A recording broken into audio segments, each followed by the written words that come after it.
Now you can start. Welcome to our training. Thank you for being with us, even though you couldn't be with us this morning.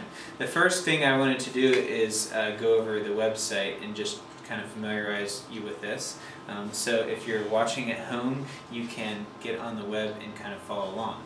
The most important part, I think, is this front page right here, because it lists all of the upcoming events. And I apologize, it's not formatted correctly. It kind of looks wacky. He should be over there, and that should be down there. I'll have to find out why that's not the case. But these are all the special events. And the special events are events that are not the every week events. And of course, we have our Ignite Youth Nights on Wednesdays from 7 to 8:30, and then Open Gym from 8:30 to 9:15. And then the middle school basically has the same thing on Friday.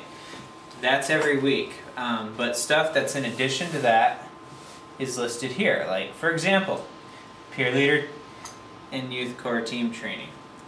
So whenever you have a question about when something is, go to the website first before you call me or text me. Not that I don't want to talk to you, but I don't want you to waste your cell phone minutes or the church's cell phone minutes. So check on here and it'll probably have the details you need. Or actually, if you have any questions, it's probably there already.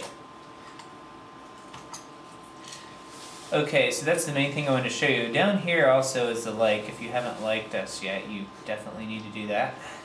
We want to build up our presence on Facebook. So the one thing I wanted to talk about this morning was our core values.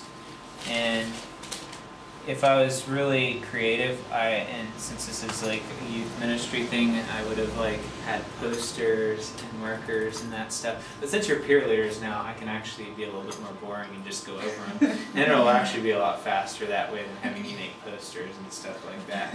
So, first core value of our youth ministry is we're faithfully Catholic. We're not just partially Catholic. We're not just kind of Catholic. We don't just happen to be Catholic. We are 100% Catholic. We believe in all the teachings of the church. If we have trouble understanding the teaching of the church, the issue is probably with us and not with the teachings of the church. The church has been around 2,000 years. She's guided by the Holy Spirit. God is perfect. The Holy Spirit is perfect. Doesn't make mistakes. Our church is perfect in faith and morals. So everything we do needs to be grounded in the teachings of the church and faithful teachings of the church. Now, it's okay if we have a question about something and kind of like a fruitful doubt, like I wonder why that is, but we don't want to lead anybody into doubting the Catholic faith. We want to build up their faith. So we're faithfully Catholic, and everything we do is going to reflect the teachings of the Catholic Church. We're fun. This is core value number 2, and I think that kind of speaks for itself. If we're not fun, nobody's going to want to come. But we're not just fun for fun's sake. We're fun because, first of all, God made us, life is good, and He wants to spend the rest of eternity with us in heaven. We are evangelical. Evangelical means spreading the gospel, means spreading the good news, and we want to bring many, many more people into the kingdom, and that's what this youth ministry is all about. If it were just about fun, we just close down, because you can have fun other places. We are fun so that we can attract people and introduce them to the gospel. And ultimately, we want to spend eternity with them and with God in heaven. So we're talking about the salvation of their souls. This is a really, really, really important mission that we're undertaking here. So that's core value number 3. Number 4, we're family-centered. We, as a youth ministry, do not replace the role of the parents or the home. We are here to help families and help the home. Now, it is great that we can kind of help foster conversions and we can help build the faith, but ultimately, you know whose responsibility it is to evangelize their children and catechize their children? Anybody know? The parents. Parents, exactly. So we are trying to help them, but we don't want to do anything that works against them. Now, we may run into a situation at times when something we're teaching here conflicts with maybe like some of the parents' core values. Maybe their number 1 core value is getting their kid a scholarship. you know, so they're playing like sports all the time, and you maybe even skipping Sunday Mass sometimes for that. Or maybe their core value is like top academics, or having their kid be successful in this world. Our core values may conflict with the parents' core values. That's okay. We're not, we stand for the truth, we stand for the gospel, but we want to do things that foster family life. So we want to help those parents. Sometimes when the kid has a conversion, the parents will have a conversion as well. So we can help the family. Number 5, powered by prayer. And this is what you get to decide. We are nothing without God. And if we're just going on our own efforts, we're like running on fumes. We can't do anything. We have to be powered and grounded in prayer. And so I want you all as peer leaders to decide what your prayer commitment is going to be. Maybe it's weekly Holy Hour, maybe it's weekly Rosary. What are your daily prayer commitments? What are your weekly prayer commitments? You will kind of decide yourselves what that is, and because you're going to be the ones following it through. And we need to be praying daily for those who we are serving, and for ourselves, that we would draw closer to Christ, because you can't give what you don't have. Number 6, sacramentally focused. We teach the virtues, how to live a virtuous life, how to imitate Christ. But we as Catholics, we can tap into a power that gives us this supernatural strength to be able to live out those virtues we see emulated in the person of Christ through the sacraments. And this is what sets us apart, aside from having the fullness of truth. This is the other thing that sets us apart from our Protestant brothers and sisters, is that we have that power to tap into the sacraments. So everything we do is going to like point back to the Mass, to the sacraments. That's like whenever I do something, like a training or an activity on Saturday, I always like it if we start with Mass. That's the source and summit of our faith. Eucharistic adoration comes second to that, because it's an extension of the Mass in a sense. But we have to be grounded in the sacraments, and especially in the Most Blessed Sacrament. And the 7th is dynamic. We can change things, and we will change things as we find that some things work better than others. Maybe the way we kind of set up our confirmation program this past year, maybe we'll have to tweak things a little bit more next year. And that's what I'm really excited about, having you on board and getting your feedback, so that we can constantly be asking, well, did this work? Okay, maybe we should change this. The world's changing, truth doesn't change, but the way we present the gospel does change somewhat. So we're dynamic. So those are our 7 core values. Sound good? You on board? All right.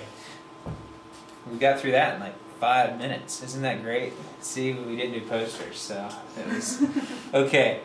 So you can find that on our website. One more note here is on the we have the special events like on our main website, but if you want to get the full calendar, you can go to, there's 2 calendars. There's a high school calendar. There's actually 3 calendars. There's a general calendar that includes everything. So if you're involved in both middle and high school, you might want to have this. There's a high school calendar, and then there's a middle school calendar. So if you want the main calendar, click there. If you want the high school calendar, click there. If you want the middle school calendar, click there. This is what the calendar looks like. It's a Google Calendar, and you can actually, if you have a Google Calendar, you can, the cool thing about it is you can copy the events onto your calendar, which is really nice and handy, or you can do a printout. Now we've got like a thing that you can download to see the entire semester here by clicking here. This is like a printable thing, and this has both middle and high school. But if you're wondering about an activity, look on here, or look on the front page, but this has everything including all the youth nights. Or if there's like a youth night that's canceled, it'll be on here too. So, and if you see a mistake or something you have a question about, please let me know, because sometimes we do make mistakes, believe it or not. So this is the calendar for like the spring, and you can put this like up in your room, so you can, it's color coded. I spent a long time on this, kind of a nerd like that, you know. But the high school's green, the middle school's burgundy, and if it's a joint middle school high school event, it's both. Or if it's like there's a high school and middle school thing going on the same date, like say down here on May 11th, there's a retreat for the high school, and then there's just a faith and fun night for the middle school. So that's why that's both. That's why that's on there. How do I get that here? Okay. Now, while we're on the calendar, I did want to show you some events that I would like you to be at. Upcoming events, you all. Okay. So the first, if you're helping out with junior high, here's the first right here. Serve hospitality after morning masses once a year. We're asked to basically help with hospitality. So we show up at pretty early in the morning, I think. I have 12 a.m. there. That's whenever you see that 12 a.m. to 12 a.m., that means that a specific time hasn't been set. It doesn't mean you have to be here at 12 a.m. But I think I'll put up the exact time, but I think we have to get here at like 8:30 or something, and and then we get the food ready, and then we serve it. It's basically the whole morning. And if you can't make it to Mass on Sunday night or Saturday night, then you could only come for like a few hours and then go to Mass. But we do that once a year. And since we're the leadership team, we should be doing that. Mm-hmm. The junior high rally is not something you would normally go to. But the middle school Lenten retreat is going to be put on by a team called NET, and they're also going to be doing a retreat for us. Our retreat for high school is on the 24th. And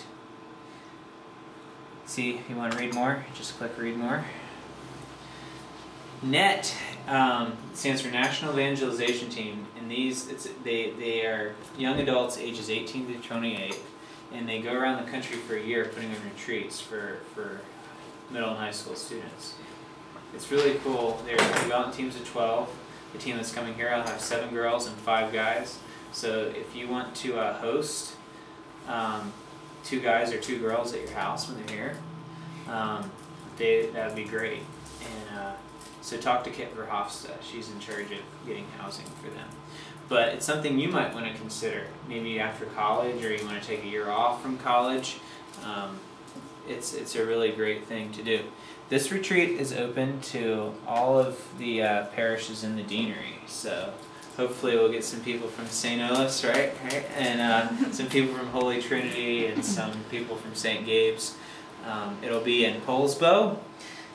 It's actually more in between. Have any of you heard of Island Lake? It's kind of in between Silverdale and Poulsbo. It's a camp, and they've got wall climbing, they've got game room, they've got a coffee shop, they've actually got a skate park there. Wow. They've got a few activities. So as leaders, you're going to be kind of like expected to go on the retreats. It's not for February or March? Oh, it's March 24th. Oh, March. Yeah, it's a Saturday, all day Saturday. So mark your calendars. Cost is $35. And if you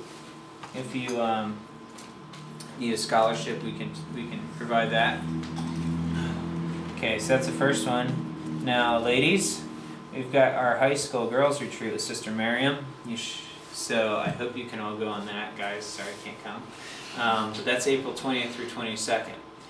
And for guys, and I'm going to say for guys, girls can go on this too, but there's going to be a retreat that's co-ed, but I understand girls, you have gone on a retreat just like in April 20th through 22nd. You may not be ready for another retreat 2 weeks later, 3 weeks later, but this is called the Search Retreat, and this is May 11th through 13th, and this is with the Archdiocese. And the cool thing about these Search Retreats is that maybe you've been on the O-Day retreats, it's kind of like that. In fact, if you're interested in serving on team for this retreat, you go on the retreat your first year. There's a lot of secrets, there's a lot of like surprises. you know, they try and keep it like that. And then after you've gone the first year, you can be on team and like basically lead the retreat the second year. I think you probably have to get voted on or selected or whatever, but everybody in this room, I'm sure, has that potential. But so yeah, if you're interested in being on team for this retreat, because it's the first year they've done it, so they don't have a crop to choose from last year, let me know. So I was going to encourage the guys to go on this, since you can't go on the girls' retreat. And girls, you are also welcome to come, but out of the 2 retreats, the girls' retreat's going to be more fruitful for you probably. But if you want to go on both, you know, that'd be great. And then the last big thing we have this spring is this event here with Leah Darrow. She was a model, and she was on America's Top Model, a reality show. And then she, during a scantily clad photo shoot, had a conversion experience and totally quit. I mean, she was making tons of money and just totally quit that lifestyle. She's got an awesome story, so our idea was kind of, well, the guys will want to come because she is a model, and the girls might want to come because, well, maybe they'll look up to her. So now she goes around talking about, you know, basically purity and the importance of modesty. She'll be giving a talk for everybody on Sunday night, May 20th. Everybody meaning high school age and above. There's a maturity level cutoff that we have there. So we want you to bring all your friends to this. She's a really good speaker. I've watched her video. Oh yeah, she's Catholic. I didn't know that. I saw her on like the Today Show or something, and I was like, and then she was talking about her Christian faith, and you know, you just never know. Yeah, like, she's maybe, and that's the thing. She can appeal towards your non-Catholic friends, your evangelicals, your atheist friends. It's a good message, and I mean, she's been on TV, so who doesn't want to meet a celebrity? Your parents need to come to this as well. And we'll be getting, there's a ticket price, but there's discounts like if you come as a family and bring friends and stuff. We're not going to turn anybody away if they can't afford a ticket, but it did cost quite a bit of money to get her here because she travels around the country doing talks, so we have to try to... Are you going to take her? Pardon? Do you have to take her? Like if I brought my family. Oh, you know, that's a good idea. I haven't thought of that, but we certainly could arrange for childcare during that time. Yeah. For the younger kids as well. So we'll probably It might be something that middle school kids can put on. Yeah. Since they're not old. Yeah, the school kids will have, she's going to talk to them the next day for a middle school specific talk. But this one will be for high school and above. Yeah, might not be appropriate. Then the after her first talk, there's gonna be a little break, and then us guys have to leave. She's gonna give a workshop just for girls, again, high school and above, on a workshop on how to be fashionable and modest. Kind of a hard line to tell. I think she actually has her own line of clothing. I'm not sure about that, but. So that's the big thing. How many of you are going to the pilgrimage this summer? EWT into Alabama. Oh. Okay. So if you're not going to that,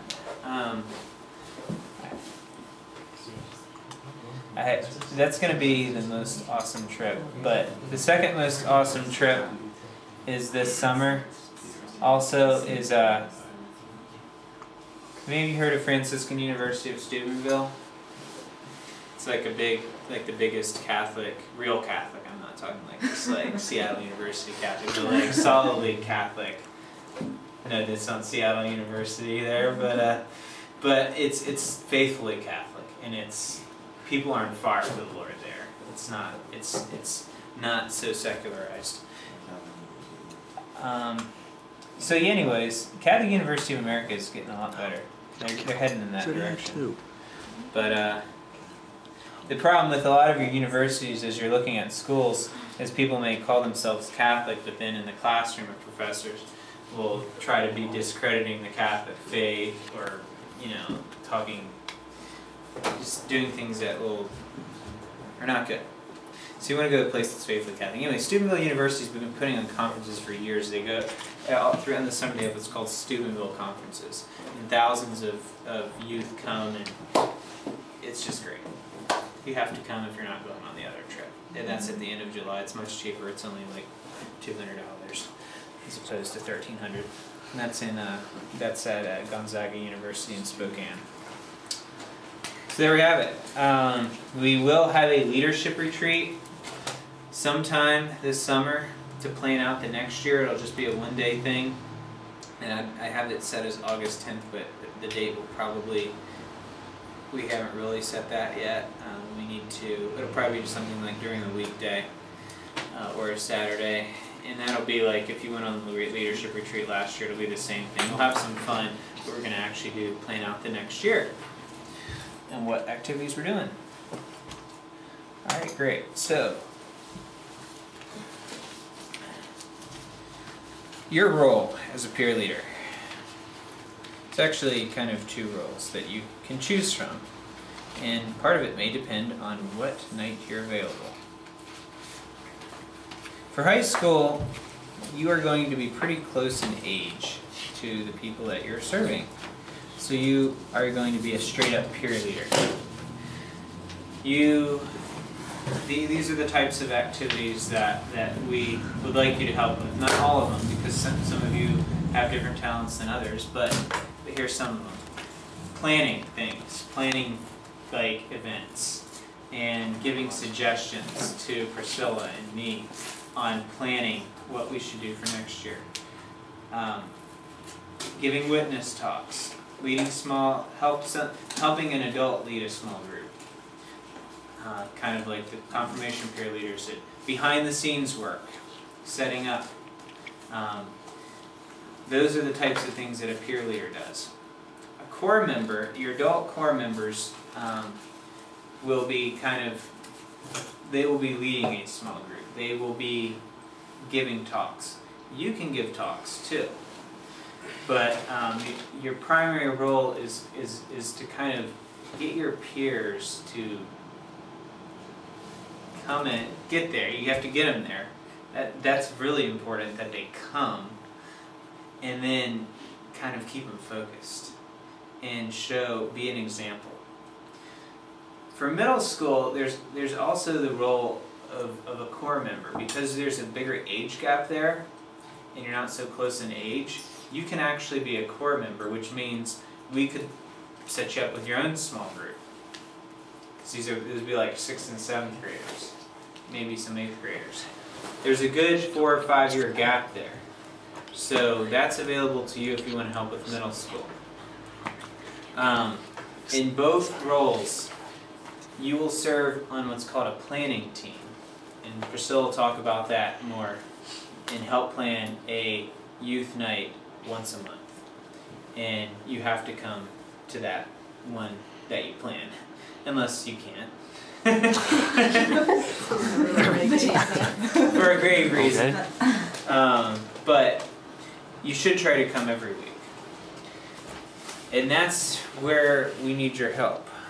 We have, in this parish, I can't remember the exact number, but I think we have somewhere high school age, like 200 registered people, 200 to 300, something like that. There's 200 families that have either middle school or high schoolers, and some of those have like 2 or 3 per family. But we normally, our attendance is in between 20 and 30 at youth nights, and we're just getting started. And I know that there's some people that can't come because of conflicts.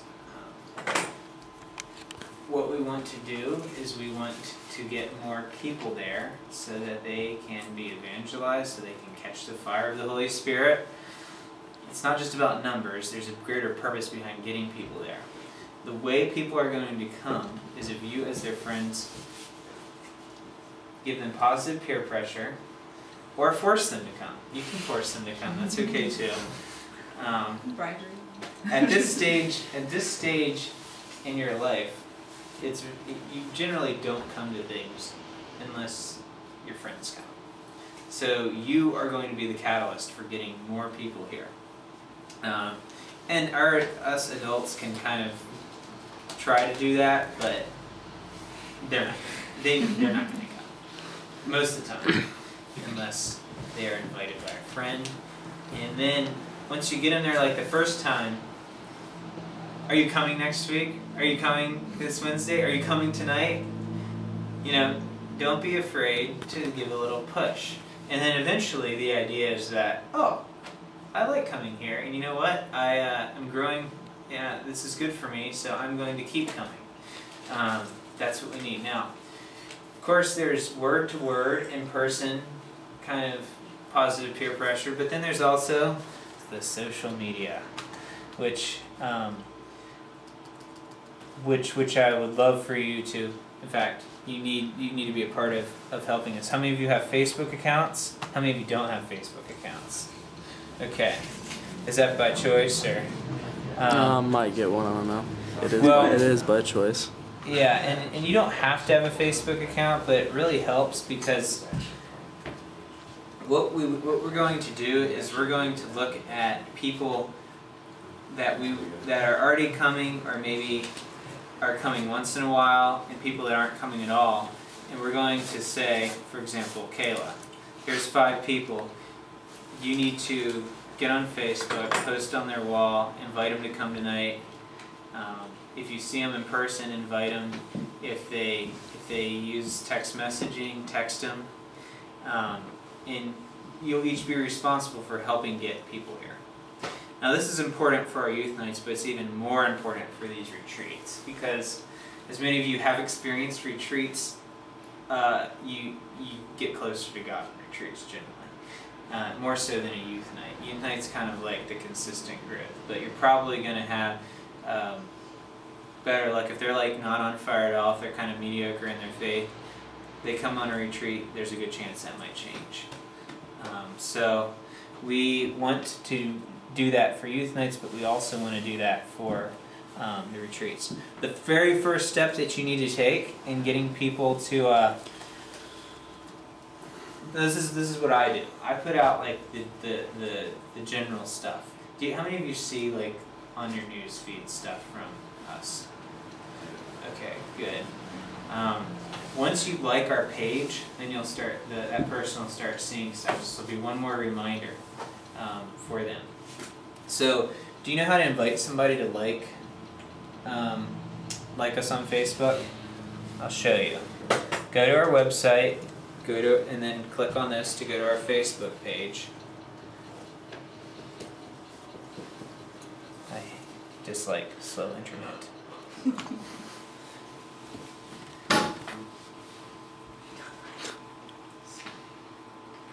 Wow, this is really slow internet. Do we have a signal? We do. Okay. Since it's taking so long, I will tell you. It's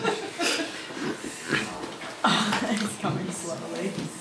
This is a very, very old computer. The newer computers, for some reason, does not pick up the signal at home, so I don't know. We will eventually have Wi-Fi in here, but we don't have it yet.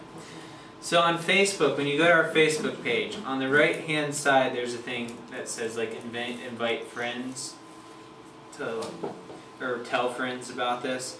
And you basically just go on there and put all your friends, invite them all to like us. Right now we have like 103 likes. It'd be nice if we had hundreds of likes. So that's the first thing you can do, and then the second thing is sending them messages and postings and texting. Maybe you have cell phones with texting, right? Okay, so you can utilize that. Of course, you have to be connected into our system here. How many of you check your email every day? Oh, that's really good. Okay.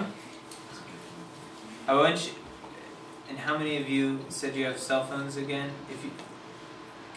If you don't check your email every day, you can sign up for text messaging. and all the messages that come on your email will go to your text messaging. So if you're kind of lazy and don't check your email every day, or don't have time to check your email, you can get all the messages by text. Is that the same thing you signed up for during that? It's the same service, but this specifically for leaders, there's a special list that you can be on. Like when I send a message to just the leaders, you can get messages that way too. So I'll tell you how to do that a little bit later today. It's pretty easy. You just text to a number and you're signed up. So if you don't have that text messaging available to you though, then you need to check your email at least a few times a week, preferably more. Facebook is good, and I put stuff up on there too, but you're on a list. When I send you messages, I'm going to use email because everybody can get email. Not everybody's on Facebook, but everybody's on email, and I can very easily send you a message through that. And I will show you how you can send messages to each other if you want to do that. Alright, so got it. Your role is to get people here. And number 1 through personal contact, number 2 through Facebook, which means getting them to like and putting messages and texting and anything else you can think of. Alright, so there's this youth peer leader agreement, and I have a separate agreement for adults that they sign. I'm going to go through this. So you know what you're getting into? And I'll give you this. I'll give you the adult one later. The adult one has an extra thing that's a release of liability. You're not old enough to sue us yet, so we're not going to worry about that. Yeah. Okay, so as a peer leader, I promise to strictly follow the rules and guidelines in this code of conduct. I just like things being very, very clear. I don't like to be nebulous. As a peer leader, I will attend my regularly scheduled discipleship group unless there's a serious reason not to. As a peer leader, you can't give what you don't have. You're going to be leading, but you have to be being formed as well. Like Father Lappy, for example, he's the priest. He's the spiritual father of our community. He doesn't just get up and preach. For probably every 15-minute homily he gives, he's probably spending an hour before the Blessed Sacrament. He's got a little chapel in his rectory. He's in prayer. He's praying the Liturgy of the Hours 5 times a day. He's celebrating the Holy Sacrifice of the Mass every single day. And he's doing reading. Brendan, that was creepy. The Bremerton Bandit. Oh, this guy that's going around stabbing things. Yeah, Brendan Warmine.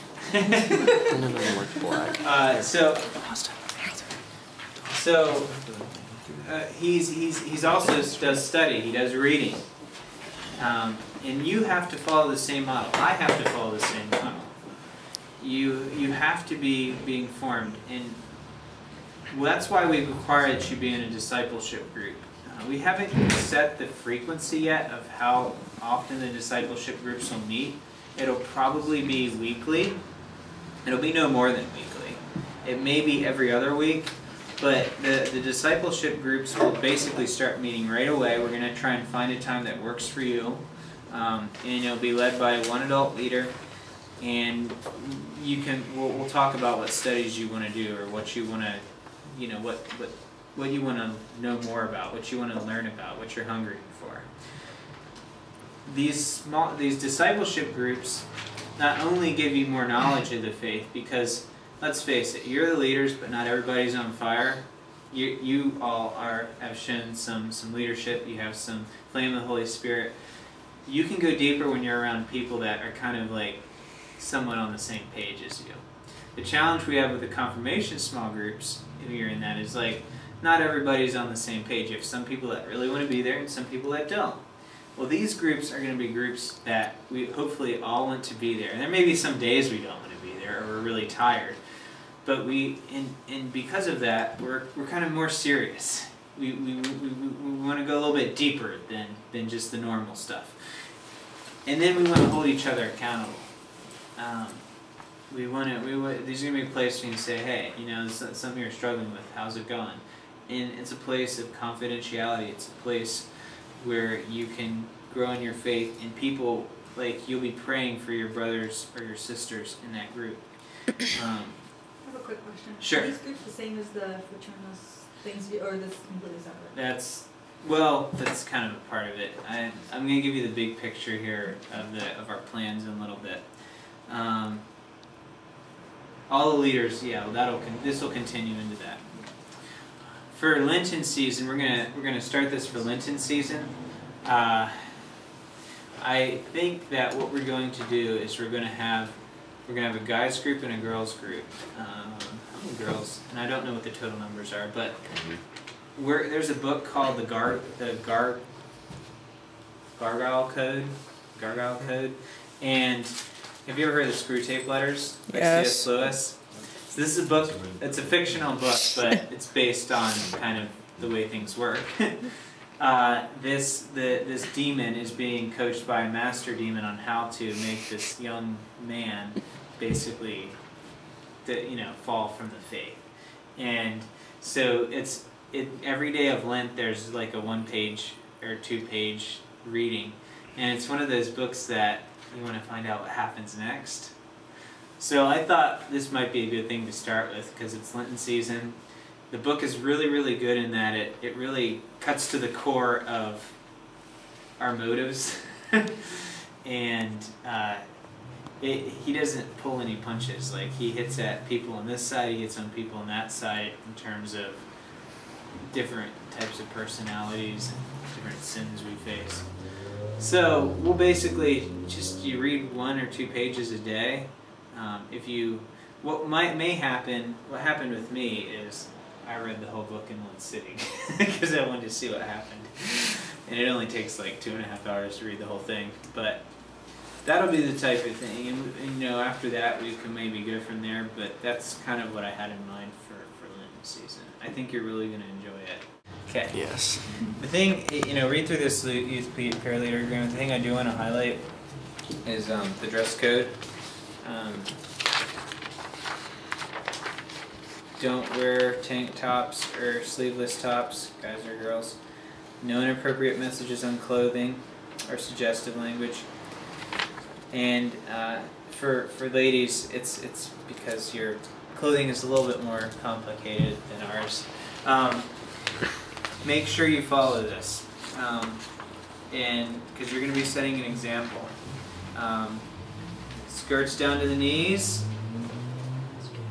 If it's summer, shorts should come to mid-thigh. No low-riding cancer shorts. And I know, guys, this applies to you too. No tight clothing. Depends on the guy. Don't want to see any belly buttons. No cleavage, nothing see-through. If you're in doubt about whether or not you should wear it, you probably shouldn't, so don't.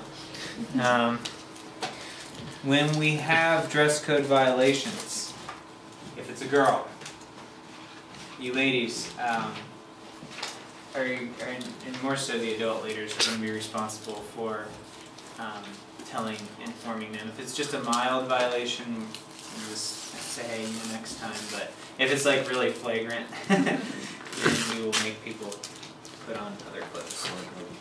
What's that? That's a good or a t-shirt. Okay. Alright, very good. Oh, thanks. What? Yes. So, can you pause the video?